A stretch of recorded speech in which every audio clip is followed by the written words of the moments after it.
Sitting on the northeast shoulder of South America is the Cooperative Republic of Guyana. Meaning land of many waters, Guyana is the southernmost English-speaking state of the Caribbean community. It is one of the world's most pristine natural habitats and has one of the highest levels of biodiversity. But the Guyanese population of 800,000 also has riches that, until now, have remained hidden, offshore. To understand Guyana's present-day opportunity, we need to travel back through the mists of time to over 250 million years ago, when our world looked very different. The supercontinent of Pangaea was being pulled apart into the landmasses of North America, South America, Eurasia, and Africa. A part of the new ocean that was created is the Guyana Basin. And it is here that the ground was laid for today's exploration success. The Berbice Submarine Canyon, as big as the famous Grand Canyon, provided a highway for sediments flowing into the deeper ocean. Thousands of cubic kilometers of sand were deposited in the Guyana Basin. Some of these sands were destined to become the host rock of the modern-day Liza Field. The reservoir sands were then covered by more than 3,000 meters of sealing muds. Slowly, over millions of years, oil, created by the cooking of marine organic matter, migrated into the porous sandstone. Then, in the 21st century, 3D seismic illuminated its existence. Exploration was then intensified to further understand the potential of the Guyana Basin. With its partners, ExxonMobil undertook its largest ever proprietary 3D seismic survey. The Liza-1 exploration well discovered high-quality oil trapped in the pores of the sandstone. A year later, a second well, Liza-2, helped to confirm the size of the Liza discovery, estimated to be between 800 million and 1.4 billion barrels of oil equivalent. The oil-bearing sands are buried some 3,600 meters under the seabed, in a water depth of approximately 1,700 meters. The Liza field lies around 200 kilometers from Georgetown in the Stabroek Block. The initial phase of the field development plan calls for 2 drill centers linked back to a floating production, storage, and offloading vessel, or FPSO. Around 17 wells will be drilled into the reservoirs. About half of these are production wells, taking the precious hydrocarbons up to the surface. The other half are water and gas injection wells. As the reservoir is depleted, the pressure drops. Water and gas injection helps to maintain pressure and maximize oil recovery.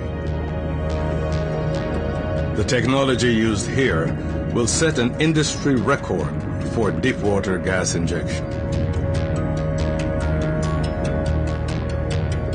Umbilical lines provide real-time control of the subsea installation from the surface and deliver fluids to encourage the flow of hydrocarbons.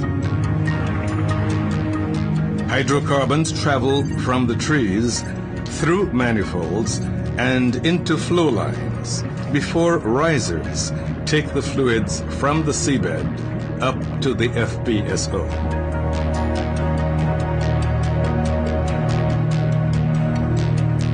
The FPSO is a floating industrial complex, continually separating water and gas from the oil, and is capable of storing 1.6 million barrels.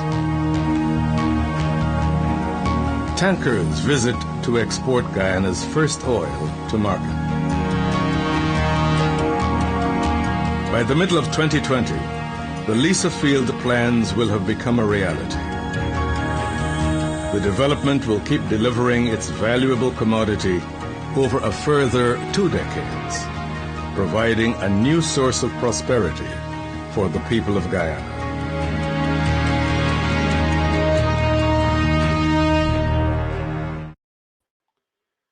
Well, welcome to Dolrado. Welcome to the Guyana of today and of the future. Black gold is here. Now, that ExxonMobil film dates back 3 years to 2019 and first oil.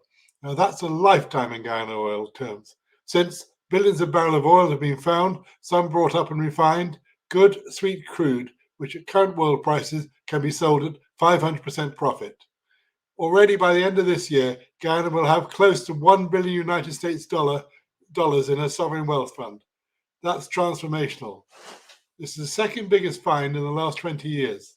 Offshore Guyana is a new Klondike, truly Sir Walter Raleigh's city of gold in spades.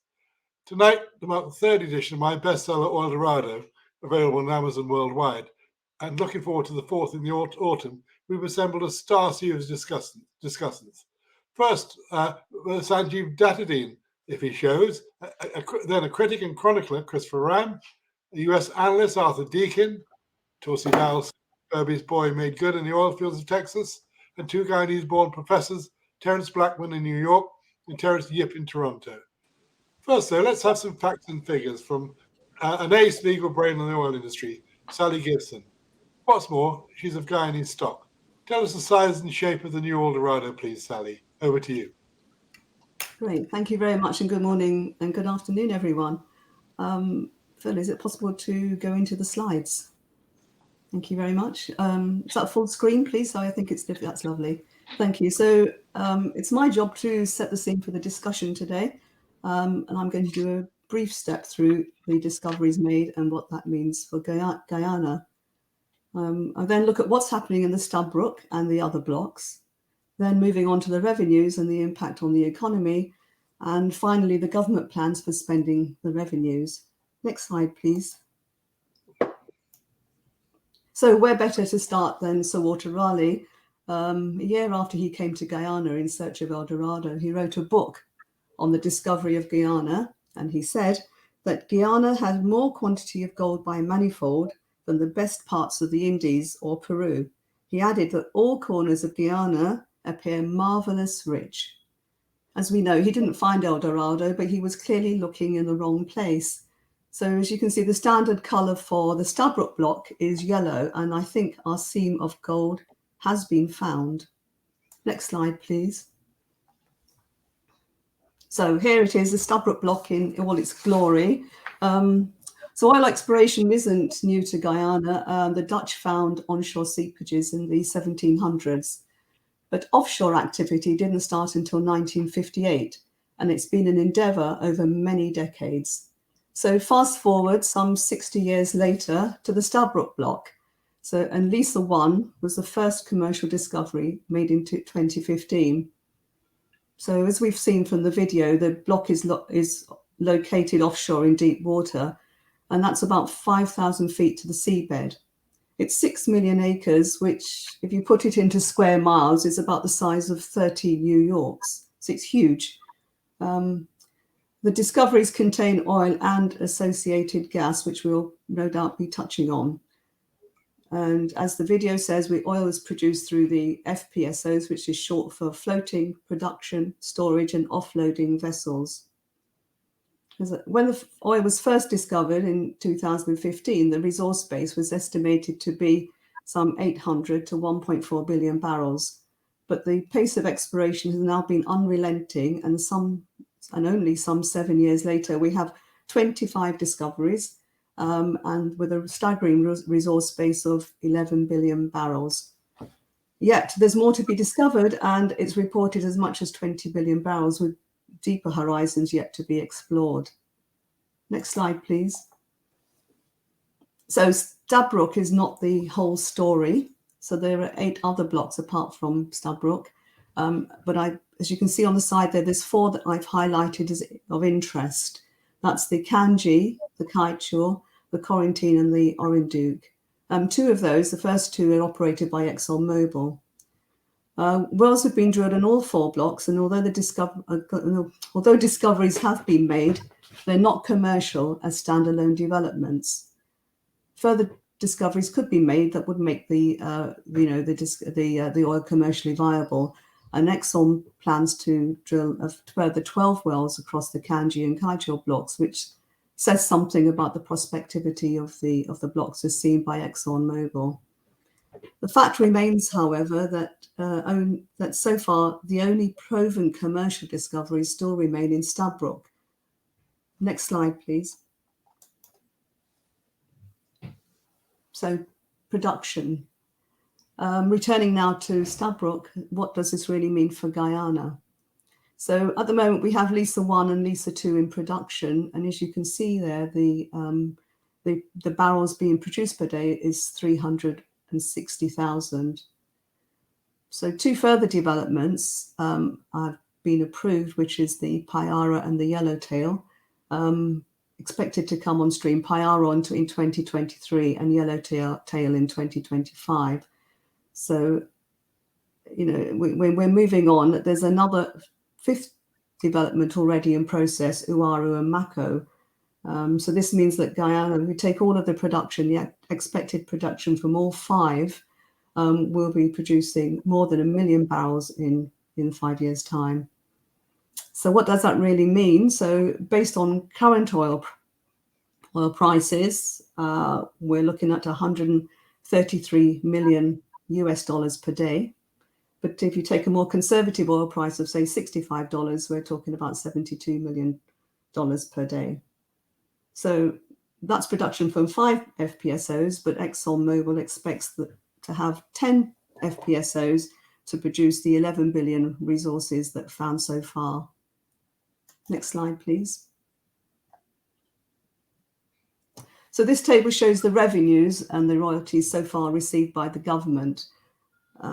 The revenues for this year, you can see, is $112 million, but another 9 liftings are expected, which at current oil prices, which would mean the revenues will be around $1 billion.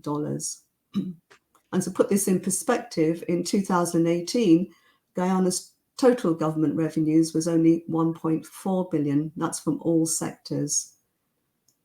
Looking at the graph, which is only intended to be representational, the government estimates that Guyana revenues will be a staggering $50 to $200 billion in 2050. So that's rising from 1 billion in 2022.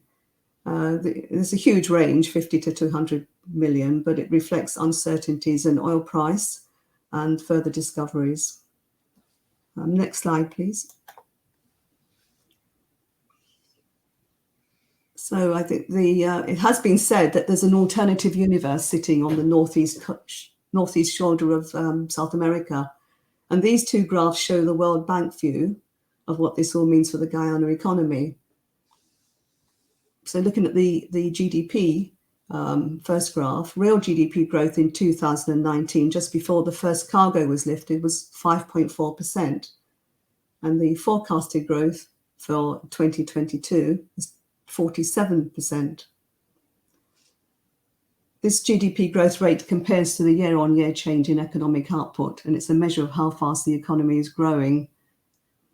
Now, looking at the second graph, the per capita growth, sorry, not the growth, but just per capita, the per capita, which is a close correlation in trends in living standards over time, shows that in 2019, we had $6,100 per head of population, whereas in 2022, we're expecting $17,100. So that's a nearly 200% increase. So it has been said that Guyana is expected to become the highest per capita oil producer in the world, ahead of Qatar, Bahrain, Kuwait, Oman, and we can go on, and even Norway. So next slide, please. So gas to shore. So as already mentioned, the oil includes associated gas. This is going to be brought at the moment. So at the moment, it's currently being re-injected, but we expect that 50 million cubic feet of gas will be brought ashore from Lisa 1 and Lisa 2 and processed in a natural gas liquids processing plant, which is going to be built and operated by ExxonMobil. You might have seen the press this morning that the question of ownership of that plant is up for debate. So the plant will be at Wales and it will come ashore at Crane. When the NGLs plant is built, it will produce propane, butane and pentanes, and it's expected to be sold to third parties. The dry gas will be sold to the government and be used in a power plant, also built at Wales. So the power plant is expected to generate 250 megawatts of electricity, which will reduce the current electricity price from 32 cents per kilowatt hour to about 6 or 7 cents. Well, that's the ultimate goal, but I think initially it would probably be about 14, 15 cents per kilowatt. So the government sees this gas to shore project as transformational because it will cut the price of electricity. It will provide energy reliability and reduce emissions by using gas instead of fuel oil. So, and then finally, the expectation is that Wales will become an industrial hub and all the benefits that comes with that. Next slide, please. So, last slide, you'll be pleased to know, using the oil revenues. So, Guyana's recognised that it's exposed to climate vulnerability since 2009, and it entered into agreements at that time to preserve its standing rainforest, namely with Norway. There have been a number of low-carbon development strategies issued since 2009, and the latest one is LCDS 2030, which is in the consultation phase. The LCDS 30 is at the centre of how the government plans to use the oil revenues. The intention is to promote economic development while at the same time addressing climate change. The LCDS 30 states that the oil revenues will be used to achieve a low-carbon transition by developing gas, solar, wind, hydropower, and the maintenance of the rainforest. Also, the government intends to diversify the economy by promoting the development of non-oil sectors and improving the digital and the physical infrastructure. They also want to promote higher living standards by investing in health and education. And no doubt we will move on to discuss some of these issues. Next slide, please. Perhaps we could Thank you very much. See Sally, and I just want to ask you one question. Sally, Sure. How does this oil find compare to other oil finds in Latin America, indeed the rest of the world? Well, I think at the moment it's huge for Guyana, but not that huge. And I think Guyana, if you look at the table, it's probably ranking down around. Don't quote me because this is off the top of my head. Probably in terms of around number 40 in terms of production, but it's going to go up and up. And as I say, it's going to meet the $1 million barrels per day production, which is a select club. Another question. Surely it's a contradiction to have an LCDS and to be extracting oil. How do you square that circle? Well, I think the oil isn't the answer in itself, and you have to be able to, and with the government using it to move on and implement the low carbon strategy. So you can square it. It's an easy one to complete the circle, or square or the circle.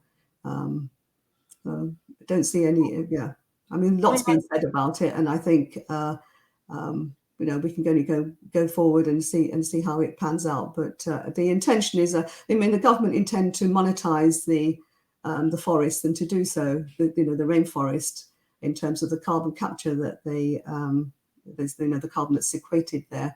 So in order to do so, they have to have a low carbon strategy, and if not, the rest of the world won't be interested in buying into their carbon capture. Sally, thank you very much. It's all very clear to the point. Now let's join Arthur Deakin, who I think is in Washington DC, who's an analyst for American markets international. Arthur, how do you see the Guyana oil? Give us your views on facts, figures, and futures. Yeah, thank you, John. Thank you for having me. Apologies, I'm not on camera, but I'm in transit right now. So, just brief background. My name is Arthur Deakin. I work at AMI. We're a market intelligence firm focused on Latin America. So, in terms of, Sally did a very good job covering the facts and figures there of the oil finds. I think what's really important to keep in mind is that if Guyana doesn't build the infrastructure that they're developing right now for their oil and gas extraction and production in a transition ready mindset, uh, it is possible that it'll find itself with stranded assets.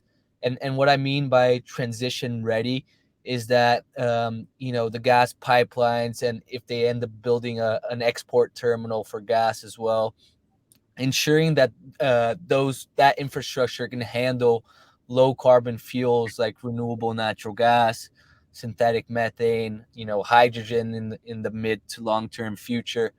And I think that's something that Guyana is not really thinking about right now. They're just thinking about developing it as fast as possible, and missing that opportunity to develop that infrastructure in a transition ready mindset.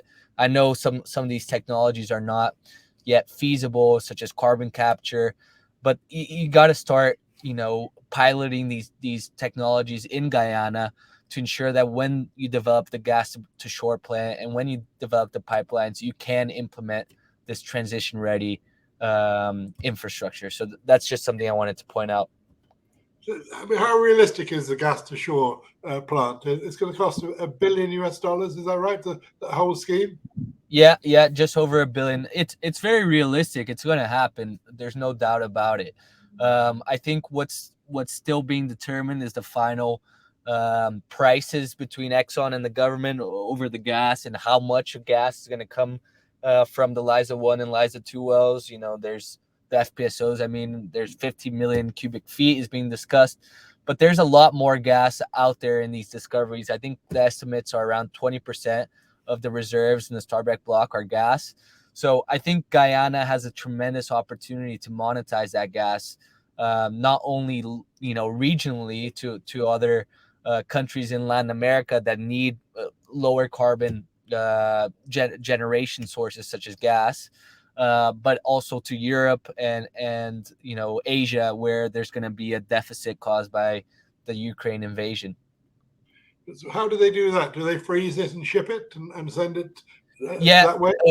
Yeah, I mean, in terms of Europe and Asia, yes, it would have to be liquefied and sent via ships.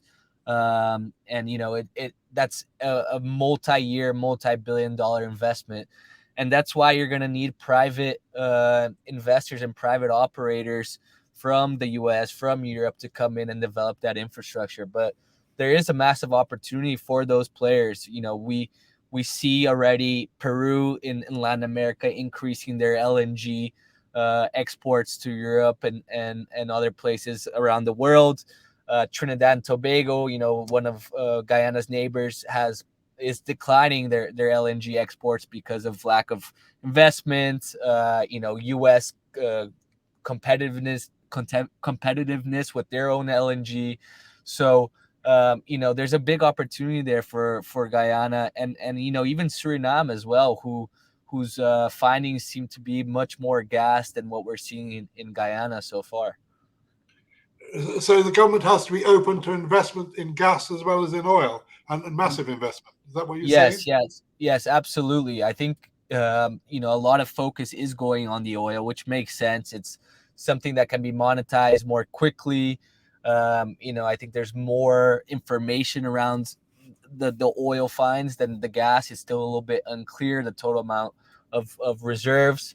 But most definitely, it shouldn't be just focused on piping the gas to shore and cutting electricity costs, like Sally said, which is important, but also exporting to other countries in the region and globally as well.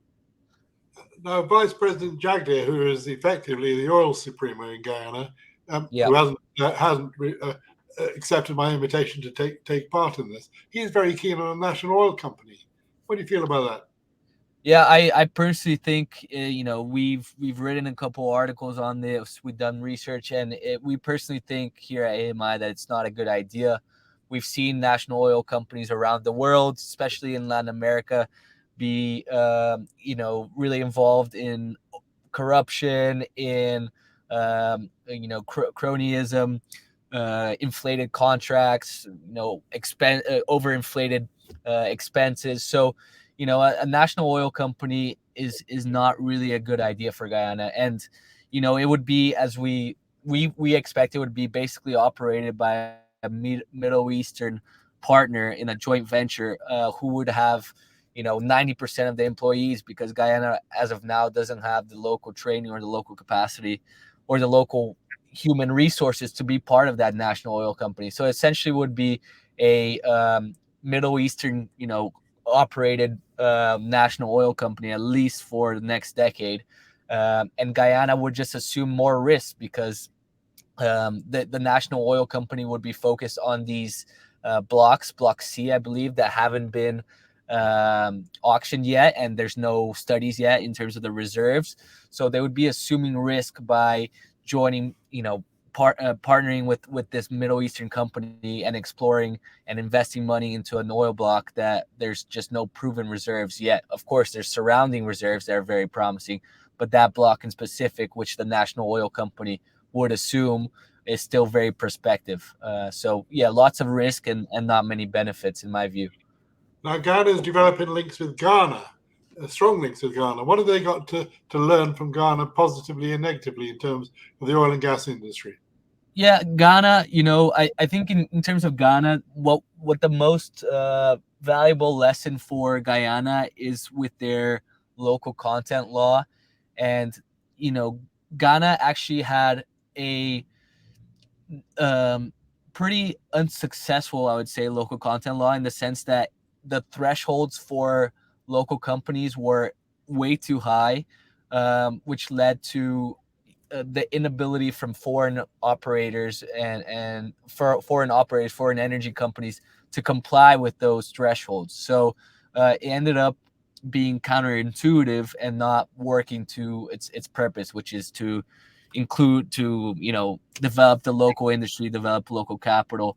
So I think that's something that Guyana has already noticed, because their first local content bill, the threshold of different requirements was quite high, and they reduced it to more realistic standards in the local content law that was published. So there's a lot of things in the local content law that could be improved, but overall, that's something that was a positive from their studies of Ghana and other countries. Now, briefly, and to end, do you feel positively or negatively about the prospects for Guyana and Guyanese benefiting from this oil find? I feel positive, but I think that it's a multifaceted development story. It's not just development of oil, but you have to develop all the needed infrastructure around it. Gas, as I mentioned, you need to develop petrochemical industries, industrial hubs with the gas to shore. Agriculture, which is a big part of Guyana's economy, has to continue producing and remain competitive in a regional scale. Mining still very important for Guyana. So if you only focus on the energy sector and ignore these other surrounding sectors, which most of Guyanese people work on, then the development just won't be uniform. It'll be very lopsided towards the oil and gas development. So it is positive, but again, Guyana has had a lot of troubles with corruption in the past, with some fiscal issues. You need to hold the people in power accountable constantly, and make sure that the monies are being spent transparently. If not, the basically the growth that Guyana can achieve won't be achieved, not even close. Arthur, thank you very much. It's very clear. If we could perhaps see the book cover, this is an event, a webinar to mark the third edition of the book I did, Dolrado, Guyana the Black Gold, which is in the third edition. It's a bestseller in Ghana, which is no hard thing to achieve, and indeed available from Amazon, available in the public library in Guyana, and indeed all the university libraries. Meanwhile, let's move on, shall we? Let's move on to Sanjeev Dattadeen. The message obviously didn't get through to Continental Park that he was due to be on this afternoon, so he's not here. Let's move on to Tulsi Singh, Tulsi Dal Singh, if we can. Tulsi is in Midland, Texas, although I think he's possibly now in a hotel in Dallas. Tulsi is born in Palmyra, the home of famous people like him and Clem Ciceron, and soon to be the airport for Berbice. But then, as a doctor, went to Texas at a young age and made a fortune there, but not in medicine, but actually in investing in gas. Tulsi, are you hopeful for Guyana? Yes, I'm very optimistic about Guyana. Why? Well, I think that there is a lot of potential there, and I think the size of the recoverable potential reserve is significant.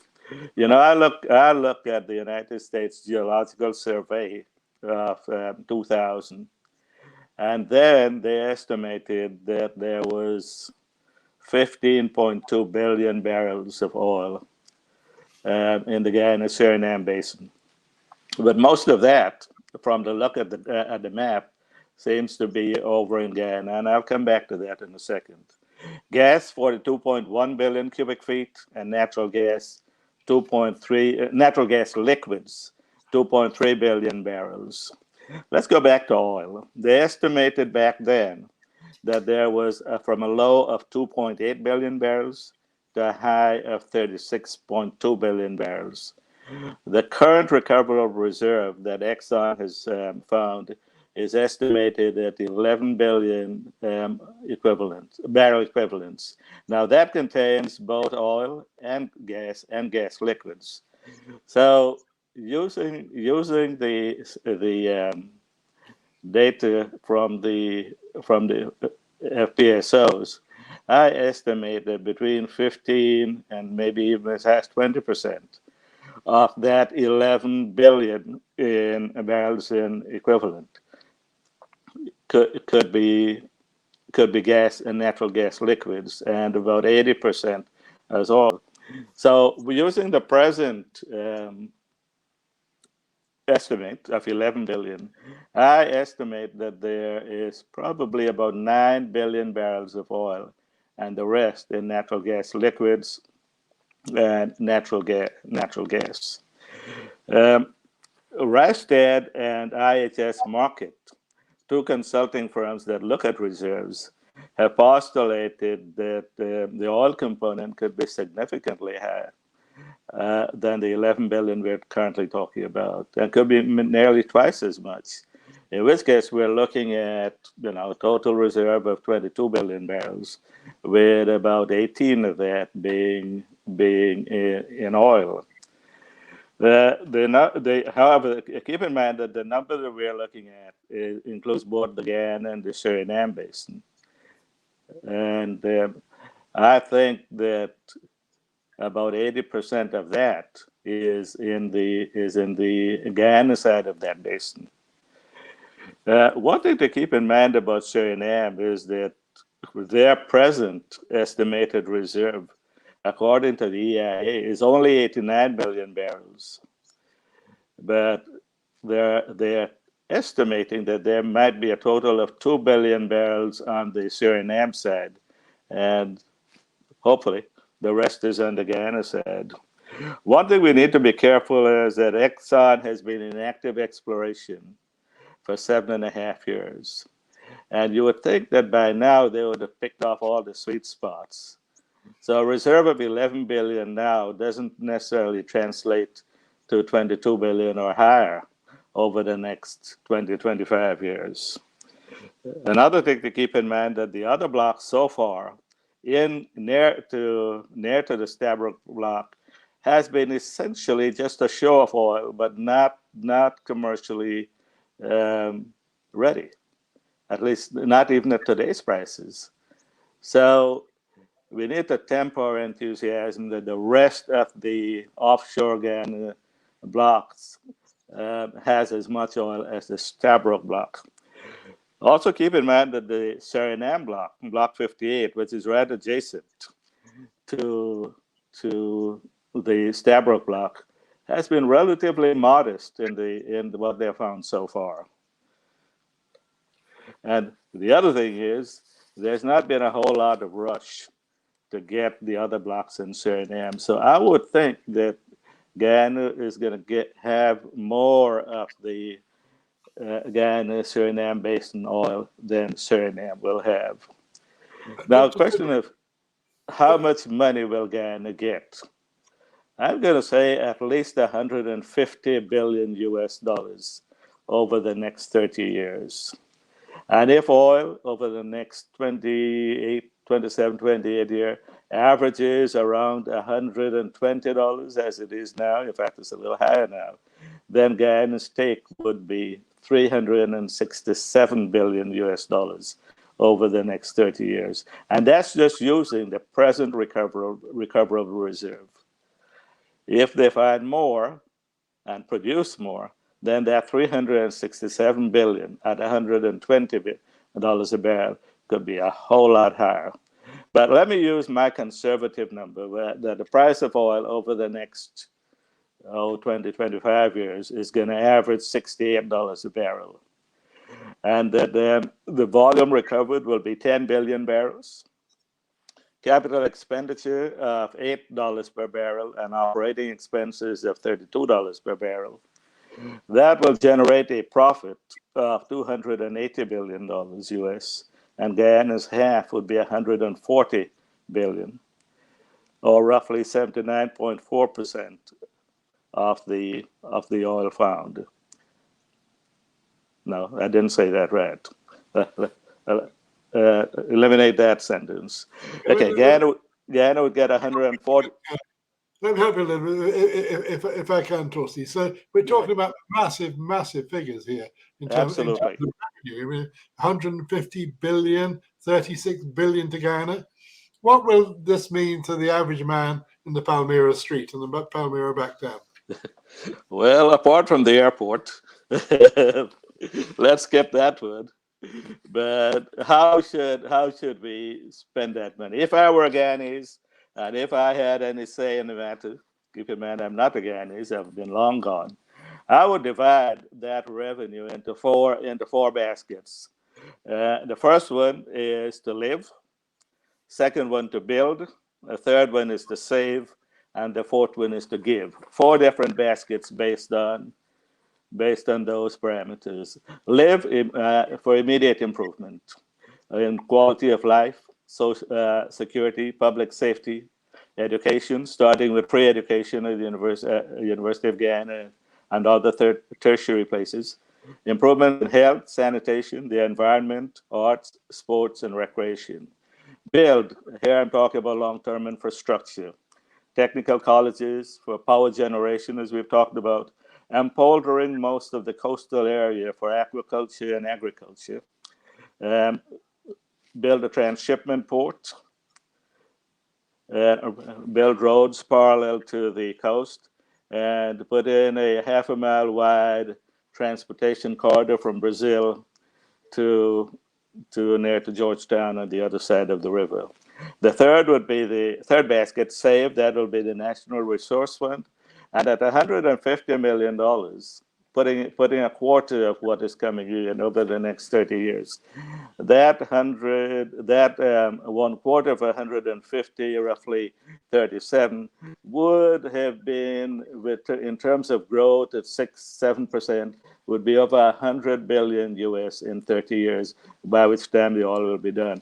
And the fourth one to me is very important, and that is to give. You know, people laughed when Clive Thomas proposed the Buxton proposal. But I think that let's take 6 years from now, when Guyana will be receiving at least $6 billion US. A quarter of that, 1.5 billion, Well, 1.5 billion divided by the 300,000 families, if there are that many, would generate more than $1 million Guyana dollars per family in Guyana, and that will get people interested in this. So you'd give each family $5,000 US, would you? Approximately. When the revenue stream tops $4 billion US a year. What's to stop them spending the money in the rum shop or in other ways? Well, people say that, but what they have found is that a small number of people will do that, but most people will use it to buy a car. Most people will use it to fix up the house, fence the yard, put in a nice bridge over the drainage ditch, buy kitchen appliances. It's very easy for us to say, oh, these people are going to waste the money. Well, my parents wouldn't have done that. My parents would not have used it. Sure, they might have gotten a beer or something like that, but 95% of the dollars that they got would have gone to helping improve the situation of the family and the situation in the households. Let's talk about the C word. How worried are you about corruption? Well, corruption is a real concern. It's and wherever there's oil, there's corruption. It's not unique to Guyana. I think Guyana it's not only corruption, cronyism. I think corruption in Guyana is more tied to cronyism. People are concerned about that money leaving Exxon and getting into the Federal Reserve Bank in Dallas. Well, that's not where the problem is. The problem is when the money leaves the Federal Reserve Bank and goes to Guyana. Okay, and from there is who get the contracts. There are going to be a lot to do the things that I talked about earlier. That infrastructure and all of that would take a lot of money. Who get those contracts? The politicians give it to themselves, their family, their friends, their relatives. Cronyism and corruption goes hand in hand. Last time we spoke, I asked whether you were to invest in Guyana. Have you changed your mind? No, sir. I'm absolutely certain I will not be investing in Guyana. Where I am, last month we produced 5.14 million barrels of oil every single day. Okay, Guyana right now is producing less than about 250,000 barrels a day.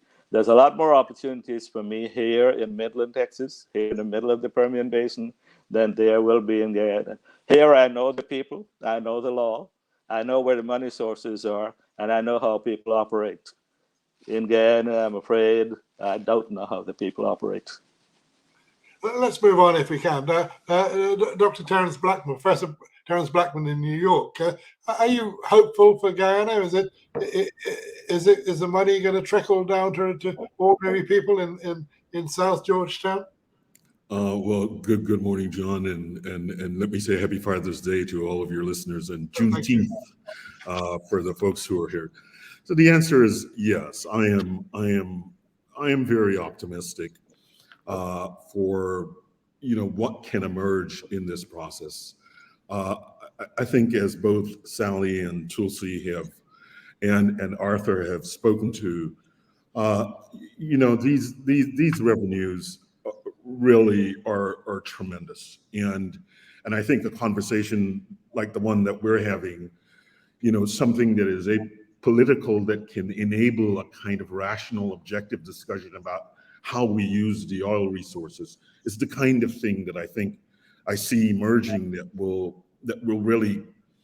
that goes to sort of ensuring that the future of Guyana is better than the future that we've seen before.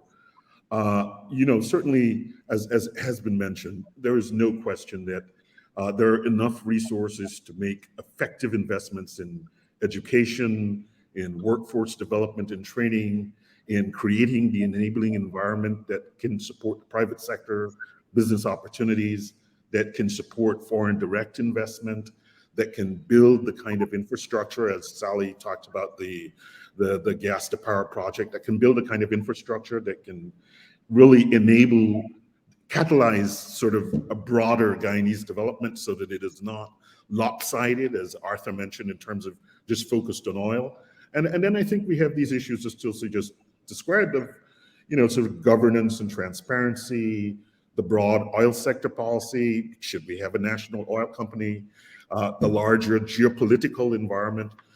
But I think all things considered, all of the elements are in place for Guyana for Guyana to really take off. And I really liked Tulsi's characterization of, how we split the buckets, to live, to build, to save, to give. And the only thing I would add, I mean, and as I start thinking about our title here, Oil Dorado, the only thing I would do is to remind people that, this myth of El Dorado, of the chieftain who would dive into the river covered with gold, and then finally the Spaniards drained the lake and didn't discover as much gold. And someone mentioned Walter Raleigh, and we know that, he visited Guyana and searched for El Dorado. I think we found the El Dorado. And the question is, do we have the wisdom and to really use the El Dorado in an effective manner? And I think I see, across the conversations, across the newspapers, the kind of emerging consensus that I think takes us in the right direction, and we don't fall victim to, the folks who went in search of El Dorado who didn't find El Dorado. Let's use another Guyanese word, the R word. Would you expect there to be any sort of racial differentiation in who gets what, and any conflict as a result of Dolrado? Guyana is fraught with racial conflict. I mean, I think that the ethnic tensions, the racial tensions, and the ethnic tensions are the elephant in the room. This is the thing that has the potential to completely disrupt Guyana's progress more than anything else. And what I see at this moment is, I follow, very closely, and I can sense that there are, following the last elections, there are these sort of tensions that have emerged among the two main racial groups in Guyana, the Afro and Indo-Guyanese. But I think it's time now for a certain kind of maturity in our politics. I think we have to begin to understand that we have a system that is in place, and we all have roles to play in that system. So, yes, I do think that that race can undermine the progress of Guyana, but I do think that, and I do see an emerging maturity on the side of the PPP. I see that also emerging on the side of the APNU-AFC. I see the various civil society groups kind of really stepping up and really filling the breach and sort of moving us away from that cliff that we almost got too close to during the course of the recent election. So I am, John, I am optimistic, but not unrealistic about what our history has bequeathed to us. And now, in brief, is the future bright for El Dorado or not? Yes, the future is bright. I think Tulsi just mentioned it's $150 billion over the course of the next 30 years. And that's a conservative estimate. There is more than enough for everyone. And I think what is required is this consensus at the level of the political leadership across the society broadly, to understand that you have to have a good healthcare system, that you have to have good education, that you have to have electricity, that you have to have all of these critical things that enable a society to progress. I mean, you can't give everyone $5,000 and not have electricity, right? And so I think that once you have this emerging consensus about what is good for the Commonwealth, then I think the sky is the limit. Guyanese are very smart people, and I think they understand very clearly this opportunity is a once in a lifetime opportunity, and it's one that really ought not to be missed. And I think that we will meet the challenge in this moment. Thank you, Terence. Just to remind you, you're here as part of a delayed launch for Eldorado, which is a book edited by me of 20 essays, published by Bite Size, available on Amazon. So if you'd like to buy it, go to Amazon or go to the one bookshop in Guyana, to Austin's, and they will sell it to you. Now, penultimately, let's go to Toronto. We're going around the world today to Dr. Terrence Yhip. Dr. Yhip, what's your view on Eldorado? Well, thanks for everybody for this meeting and the group. Let me put it this way. I'm hopeful that Guyana will succeed, and the arguments are quite laid out by Tulsi and Terrence, my namesake. But at the same time, I'm a realist, and when I look at the statistics, because I'm an economist, when I look at the statistics, I like to look at probabilities and likelihoods. And the odds of oil-rich countries succeeding are very low.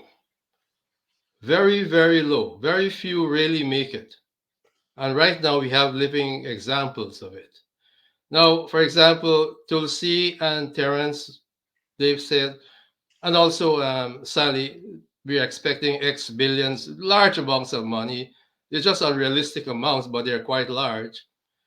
No matter how you look at it, it's a lot of money. But let me remind everyone that Nigeria has earned over a trillion US dollars since 1971 in oil exports.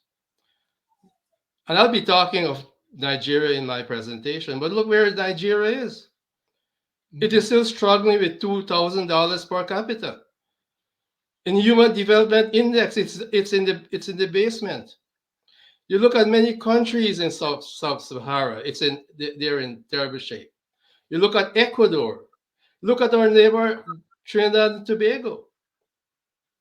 Imagine if you were a Trinidadian back in 1960 and you're asking that question, how do you feel about Trinidad? I'm sure, he or she would have said, I'm very optimistic.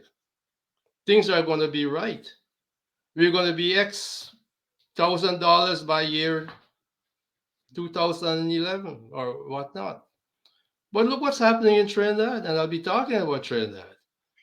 Terrence, let's time is of the essence. Let's move on to your chart, if we can, which you've kindly supplied us with. Perhaps you'd talk us through that. Yeah. Now, if you look at that chart, you'll see it's a tale of four cities. If I could kind of borrow a piece from Charles Deakin. Gibson.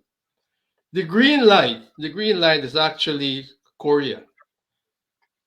The red one is Trinidad. Now notice how they've been plummeting since 2013, very sharply, but it peaked even before. Then you look at Nigeria, it's struggling at 2000. Now Guyana was also struggling at 2000. And then only because of oil, it grew by 43% in 2020. Now, Sally and so forth mentioned the rapid growth rate. That's true. But what is 43% growth when we talk of a country where income distribution is very, very bad? Like a per capita income of 11,000 or 15,000 tells me nothing unless I know how that money is distributed. So long and short, growth over time, which I'll be talking about again, is not so much in the investment in plant and equipment. These are all necessary things. But over time, it's in knowledge, how much know-how the people actually have. And that is where the Asian countries, not because they are any smarter, that is what they have done over the decades. They have invested in human capital, which means they can move up the product ladder. You see, economic development is not just producing something same old way year after years constantly. It's about improving the product. And improving product means you're using more knowledge. Essentially, products are an embodiment of know-how, technology. And if Ghana cannot do that, we'll be stuck below 5,000 for a while. It could go up to 15 and plunge right down back to 10 and below. And we're going to see that happening in many countries. I hope it doesn't happen to Trinidad, but if you look at that red line trending down, I think we have some concerns there. Moreover, their oil is depleting. Let's move back to Terrence. Terrence, if we can. Terrence, we are up against it in terms of time. Are you hopeful for Ghana that Ghana will avoid the resource curse? Terrence, yeah. I am kind of 50-50 about the resource curse because of this reason. You see, the oil money is going to make a big change in spending. A wash of money is going to be in the country. My question, though, is does Guyana have the expertise and that discipline to prevent that inflow of money spilling over into the non-oil sector, making prices higher, and at the end of the day, we result in an overvalued exchange rate. That essentially is what the resource course is, or the fear of the oil leading to perverse results. I mean, we don't want to be depending on oil. We want the non-oil sector to be competitive. But the problem is that if we cannot control the exchange rate, manage the economy properly, all of it will be for naught. All right, I'm sorry. Thank you very much indeed. Now, finally, let's move on to the chronicler of the Guyanese oil boom. He's done 86 articles in Islamic News about it, about every man, woman, and child in Ghana must know about oil. And if they've read Chris Ram, they certainly will. Accountant, lawyer, iconoclast, and all of those. Speaking to you live from Waterloo Street in Georgetown. Chris, puncture the bubble. And we have nice to have some sound from you as well. Yes, can you hear me? Thank you very much. I agree in different ways, and a lot of the points, most of the points have been made. I think the last speakers sought to bring some reality to the numbers and to the challenges which we face. It's not going to be all smooth. Let me begin my presentation, and you can interrupt me anytime you wish, John, as you often do. Of course I will, Chris. Now, very coincidentally, the financial statements for the three oil companies became available to the public this week. I started a series of articles on them. These are some of the things that they show. That the total government revenue in 2021 was $351 million. Inclusive of tax credits, the oil companies netted $393 million. That is considerably more than the entire government, including the oil sector, earned. All companies are free to export all their profits and deemed profits. The government bears the cost of the oil and gas infrastructure, and the people in the country bear all the costs and suffer the consequence of displacement, resource curse, Dutch disease, pollution, and climate change. Though not easily measurable, their economic and financial consequences can be considerable, if not disastrous. The projections which we have heard, they seem to think it's going to be all one positive stream. Are we going to have any issues at all with all these projects going at the same time? I think only an optimist would take such a view. Now, inclusive of tax credits, the three oil companies earned $314 million, while the government earned in profit share $74,479 million, a ratio of 4.22.1. Part of this disparity, let me make this point and admit this, that some of that is attributable to the recovery of previous year expenses. which I think have now been recovered in full, which shows the fecundity of our basin. But it also shows that all the talk about these great risks that these oil companies undertook were probably exaggerated. The value of oil taken out of the seabed is $619 billion, 619,565 million Guyana dollars. Incidentally, $1 million just under 5,000 US dollars. So we earned $10 million on $10 billion and $619 billion taken out of the resources. The petroleum agreement provides for a 50-50 split of net revenue between the government and oil companies. The consortium is entitled to 50% of profit oil and the government to the remaining 50%. Yet the government share of profit oil is comparable to that of CNOOC, inclusive of its tax credits, which has a 25% interest in the 50%. I made a point that is unknown in recorded history, where 3 companies in a single country accounted for more revenue than the entire government of that country in a single year. I want to touch on a couple other points. So now let me say this. That's for sure. We expect things to change, but for now, those are the numbers. I want to touch on some of the issues of governance, which we've appeared to gloss over. We haven't done very well when it has come to governance. The government had committed to a number of things in the 2020 budget. That has not happened. I want to mention, for example, we don't have it committed to better contract administration and contract renegotiation. In a U-turn, the administration's new mantra is sanctity of contract, while in respect of contract administration, the government is failing to use its power to set conditions to licensees, such as not charging exploration cost of production. The sector remains under political control, no petroleum commission, and direct and indirect political control of the sector.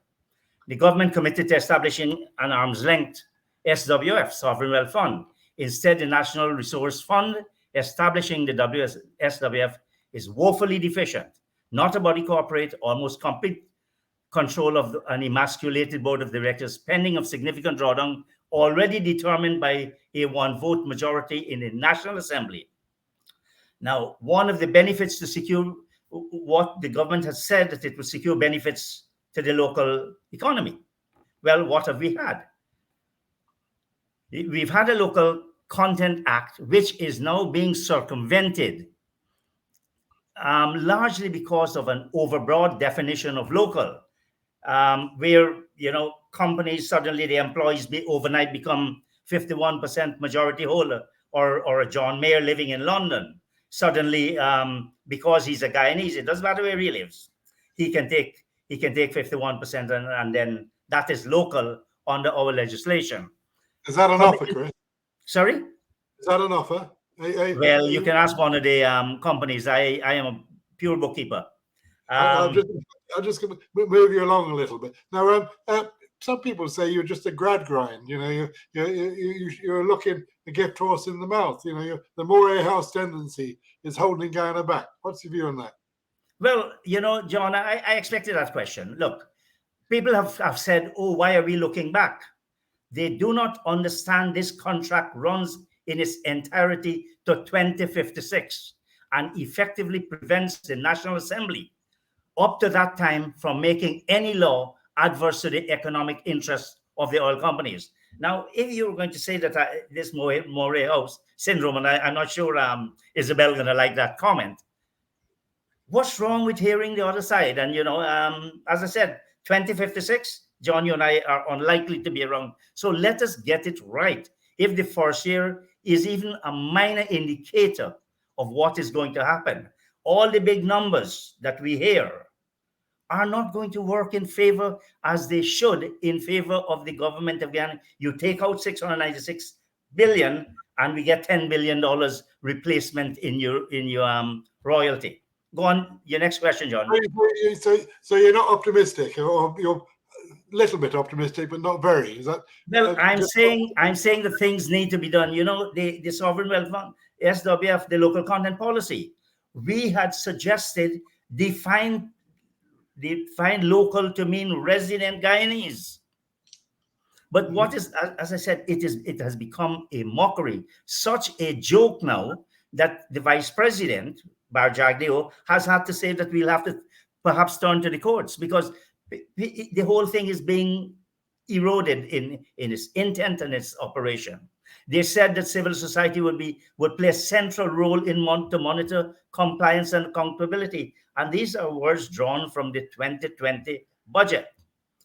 That has not happened. I have tried to get information on the Clyde and Company report, which exposed this myth about a contract being fairly negotiated. This government has not provided that information. It has promised a revised PSA. That is still to see the light of day.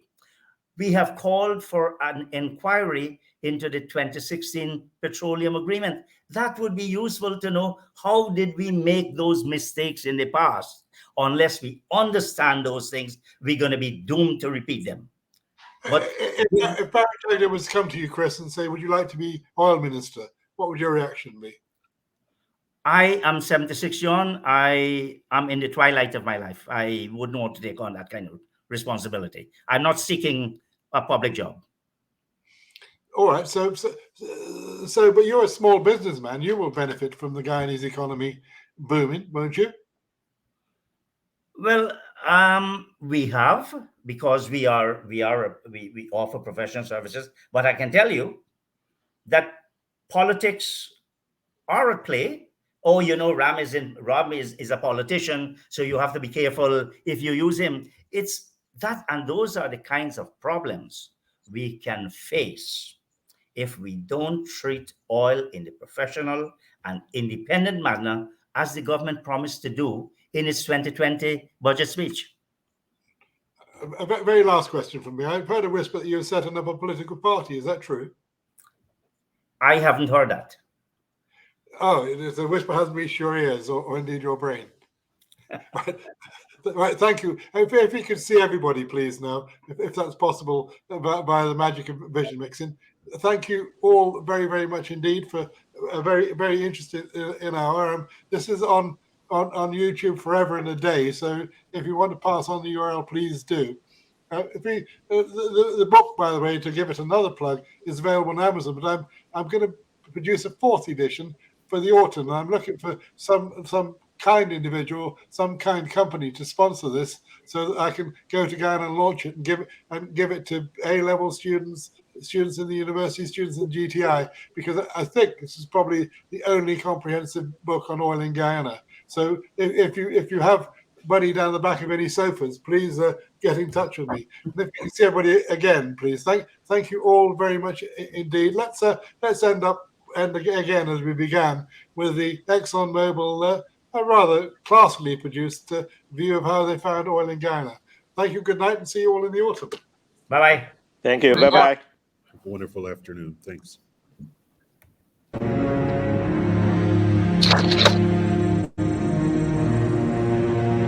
Sitting on the northeast shoulder of South America is the Cooperative Republic of Guyana. Meaning land of many waters, Guyana is the southernmost English-speaking state of the Caribbean community.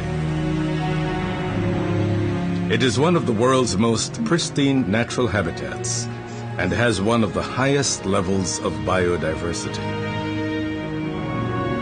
But the Guyanese population of 800,000 also has riches that, until now, have remained hidden, offshore. To understand Guyana's present-day opportunity, we need to travel back through the mists of time to over 250 million years ago, when our world looked very different. The supercontinent of Pangaea was being pulled apart into the landmasses of North America, South America, Eurasia, and Africa. A part of the new ocean that was created is the Guyana Basin.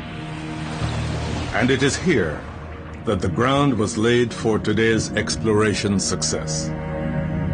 The Berbice Submarine Canyon, as big as the famous Grand Canyon, provided a highway for sediments flowing into the deeper ocean. Thousands of cubic kilometers of sand were deposited in the Guyana Basin. Some of these sands were destined to become the host rock of the modern-day Liza Field. The reservoir sands were then covered by more than 3,000 meters of sealing muds.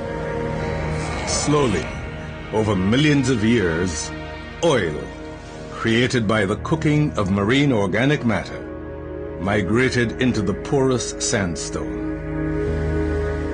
Then, in the 21st century, 3D seismic illuminated its existence. Exploration was then intensified to further understand the potential of the Guyana Basin. With its partners, ExxonMobil undertook its largest ever proprietary 3D seismic survey.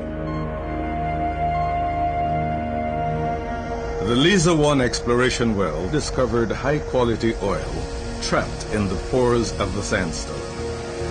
A year later, a second well, Liza-2, helped to confirm the size of the Liza discovery, estimated to be between 800 million and 1.4 billion barrels of oil equivalent. The oil-bearing sands are buried some 3,600 meters under the seabed, in a water depth of approximately 1,700 meters.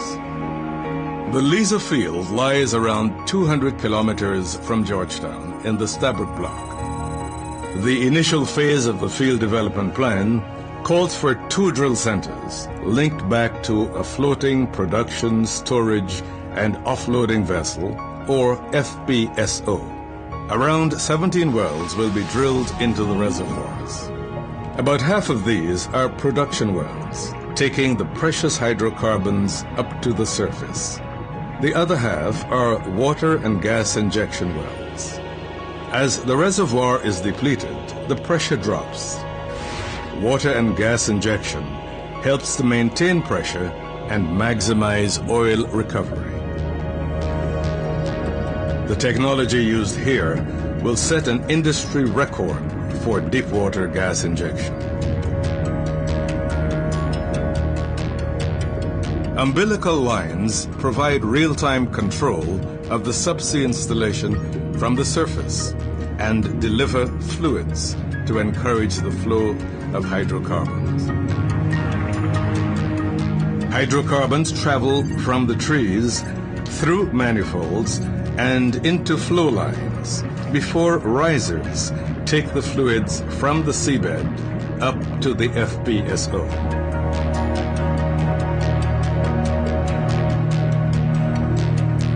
The FPSO is a floating industrial complex, continually separating water and gas from the oil, and is capable of storing 1.6 million barrels. Tankers visit to export Guyana's first oil to market. By the middle of 2020, the Liza field plans will have become a reality. The development will keep delivering its valuable commodity over a further 2 decades, providing a new source of prosperity for the people of Guyana.